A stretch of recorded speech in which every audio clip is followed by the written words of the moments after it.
It was a damp Nashville night in 1975. Fans pressed against the barricades, their breath rising in the cold.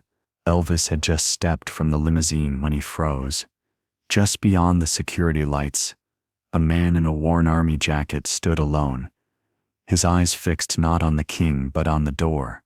Some acts are remembered for their music, others, for a single night that showed the size of their heart. Stay with me, because what Elvis did next, no one saw coming. The flashbulbs went off like tiny lightning strikes, but Elvis wasn't looking at the cameras. His eyes had locked on something in the shadows.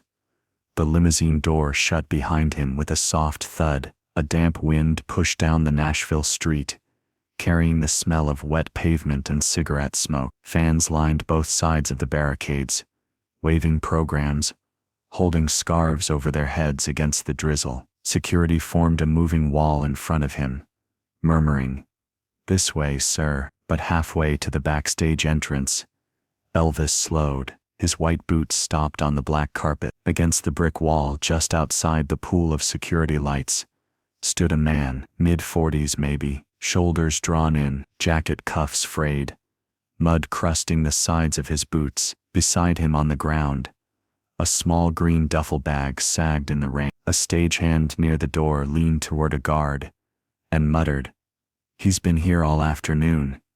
Elvis tilted his head slightly, studying him. The crowd kept chanting his name, voices bouncing off the venue walls, but the man didn't chant, didn't wave.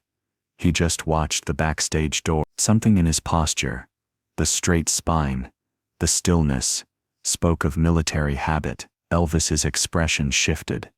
The guards tried to redirect him toward the door, but Elvis stepped sideways instead. His boots clicked against the wet pavement as he walked off the carpet and into the shadows. Cameras swung. A ripple of confusion ran through the fans closest to the barricade. You could hear the rustle of jackets as they leaned forward, trying to see. The man looked up as Elvis approached, eyes sharp but tired. He adjusted his grip on the duffel strap. "Even," Elvis said quietly, just loud enough to be caught by one nearby microphone. The man's mouth twitched into a polite nod, but he didn't answer. Security hung back, unsure whether to intervene. The moment was strange, unscripted. The crowd began to quiet, sensing it. Elvis took another step forward, and just as the rain thickened into a light drizzle, he extended his hand.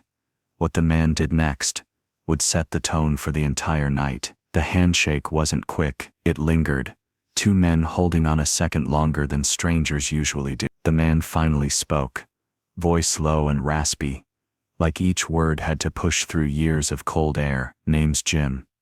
Elvis's grip was steady. "Good to meet you, Jim." Up close, Jim's cheeks were wind-burned, a day's stubble. His hands trembled slightly, not just from the chill. The duffel at his feet had a faded patch sewn near the zipper, an old army insignia. A security guard stepped forward, but Elvis shot him a quick glance that froze him in place. Witnesses recall Elvis asking, "You served?" Jim nodded once. "Vietnam." The word seemed heavy in his mouth. The rain made tiny rivers down the brick behind them. A faint echo of the crowd's cheers floated in from the barricades, but here it was quiet enough to hear the distant hum of the venue's generators. Elvis reached up and unlooped the white silk scarf from around his neck. Without a word, he draped it over Jim's shoulders. The fabric looked startlingly bright against the weathered green of Jim's jacket. For a moment, neither moved. Elvis's hand stayed on Jim's shoulder, a small anchor in the cold. "Don't have a ticket," Jim said, almost apologetic. Elvis leaned closer, voice soft enough that nearby security couldn't catch the words. Jim's eyes flickered, something between surprise and refusal. He shook his head. "No need," Jim murmured. "I'm fine out here." Elvis studied him for a beat, then gave a slow nod, the kind of nod that said, "I understand." The scarf's fringe swayed slightly in the wind as Elvis stepped back. From the shadows, the crowd had started to sense something unusual was happening. The cheers turned into scattered shouts, then quieted, as if everyone was waiting for the next move. A camera flash went off somewhere behind them, briefly painting Jim's face in white light. For that fraction of a second, The lines on his face deepened, and the glint in his eyes seemed sharper. Elvis gave Jim's arm one last pat, then turned toward the backstage door. Security opened the path, the hum of the waiting amplifiers spilling out into the night. But just before stepping inside, Elvis looked back over his shoulder, the kind of look that says a decision's already been made, even if no one else knows it yet. Later, some would swear that a runner from the crew slipped out during the first song and found Jim still standing there, but that part of the story, at least for now, remains unconfirmed. Inside, the house lights were about to drop, and Elvis hadn't forgotten the man in the shadow. Halfway through the third verse, Elvis did something he almost never did. He stopped the music. The stage was hot under the lights, heat rolling up from the spot lamps. Elvis's white suit caught every glint of the moving beam. Behind him, the band was locked into "You Gave Me a Mountain," the low thrum of the bass filling the packed arena. In the first few rows, fans swayed, mouthing the words. The smell of popcorn and aftershave mixed in the air, heavy from thousands of bodies pressed into the sea. Then Elvis's eyes shifted, not to the center rows, not to the far balcony, but to the shadowy left wing of the stage. There, in a folding chair beside a speaker stack, sat Jim. The scarf from earlier was still looped around his neck. He was leaning forward, elbows on his knees, as if trying to take in every note. Some say Elvis had sent a stagehand out during the first song, telling him, "Bring him in, no fuss." If that's true, no one saw it happen. But they saw what happened now. Midline, Elvis raised his left hand slightly, palm out, to the TCB band. Instantly the guitar strums faded, the drums softened, the room settling into a strange, weightless silence. 18,000 people froze. Elvis stepped toward the microphone, looking out over the sea of faces, then to Jim. "Ladies and gentlemen," he said, his voice carrying in the hush, "I've got someone here tonight who's carried more weight than most of us will ever know." The crowd murmured, shifting in their seats. Heads turned toward the dark corner where Jim sat. Elvis motioned with 2 fingers, beckoning. Jim's eyes widened, and he shook his head slightly, almost pleading to stay put. The king took 2 steps closer to the wing, hands still out. The invitation wasn't going away. The audience picked up on it, and a slow clap began in the back rows, swelling toward the stage. Cameras flashed. Jim looked around, caught between the exit door just behind him and the spotlight in front.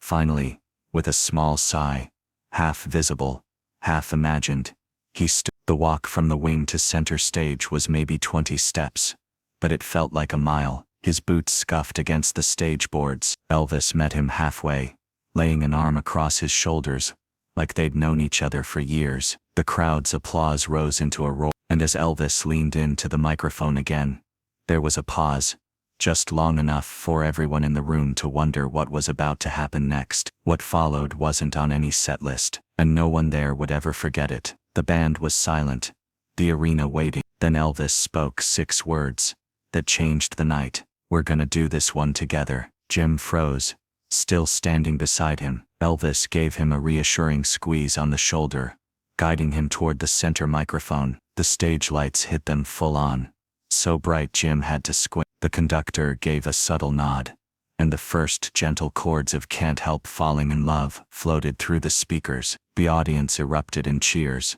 then quickly softened to listen. Jim's voice came in hesitant, rough around the edges, but steady, a deep lived-in tone that fit the song in a way no one expected. Elvis harmonized, his eyes on Jim more than the crowd, nodding at him to keep going. A camera flash popped from the right side of the pit, capturing the unlikely pair, the king of rock and roll and a homeless veteran, sharing a single microphone. Elvis pulled back for a line, letting Jim's voice fill the space. The crowd melted. You could hear sniffles from the first row. Halfway through, Elvis leaned his head close, smiling as if they were old friends at a back porch jam. He tapped the body of his guitar in rhythm. Jim caught on, matching his timing, the scarf swaying with each movement. By the final verse, the entire arena was swaying. Some had their arms around each other, others holding up lighter flames that flickered in the warm stage glow. The last chord rang out and hung in the air. For a split second,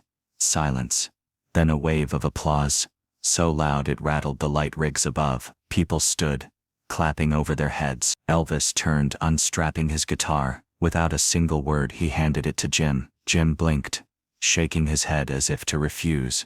But Elvis placed it firmly in his hands. "You've got the best seat in the house tonight," he told him, voice carrying enough for the first rows to hear. The audience roared again. Elvis walked him to a chair at the side of the stage. Jim sat, still holding the guitar, almost afraid to touch it. The spotlight dimmed just enough to fold him into the edge of the scene, but not out of sight. The band launched into the next number, but every so often Elvis glanced towards stage right, giving Jim a nod. No one knew it yet, but this wasn't the end of their story. Something else, something no one in the arena could see, was already in motion for the morning after. The morning air still carried the chill from the night before when the package arrived at the shelter. It was just after 9 a.m. The veterans' shelter sat at the end of a narrow side street, the kind of place most people passed without notice. Inside, the smell of weak coffee and disinfectant hung in the air. A knock at the front door broke the quiet.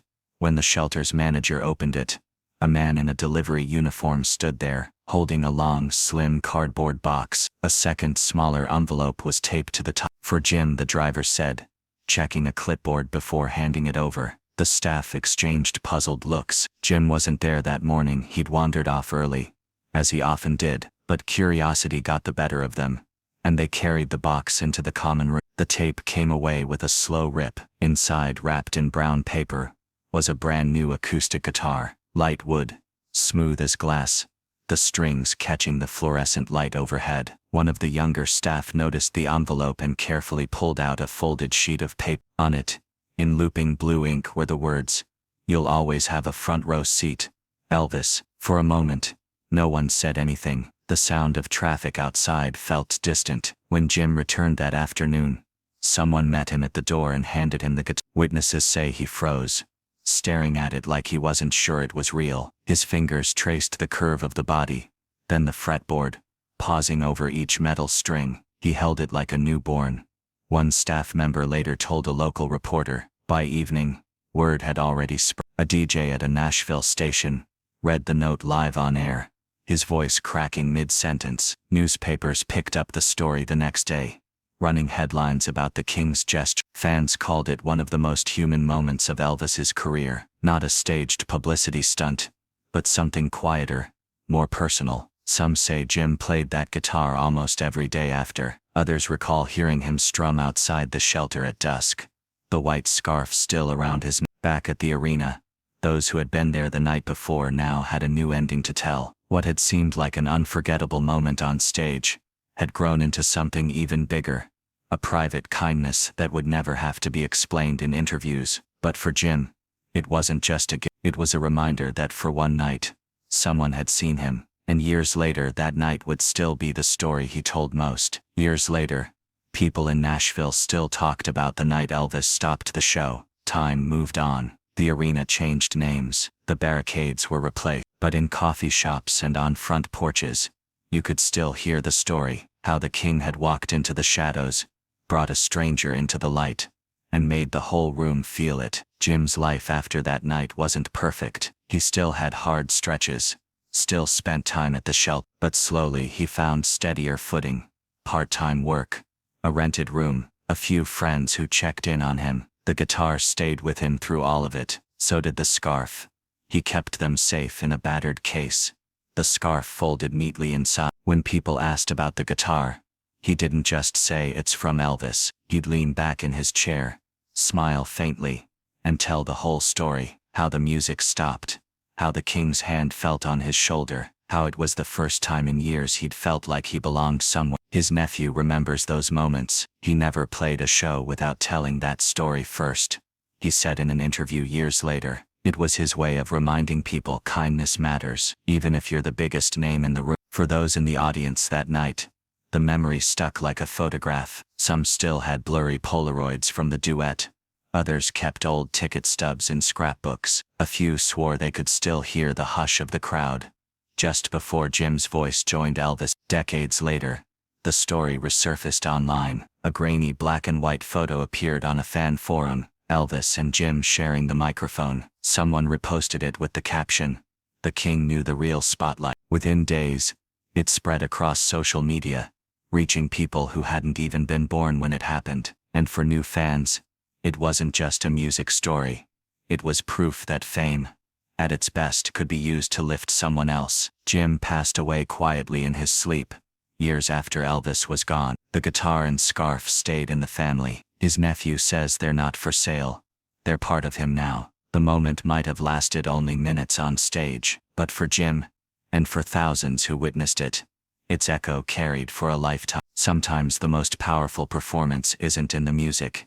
It's in the way you make someone feel seen. If this moved you, share it with someone who believes a single act of kindness can outshine the brightest spotlight. And tell me, what's the most unforgettable gesture of kindness you've ever witnessed?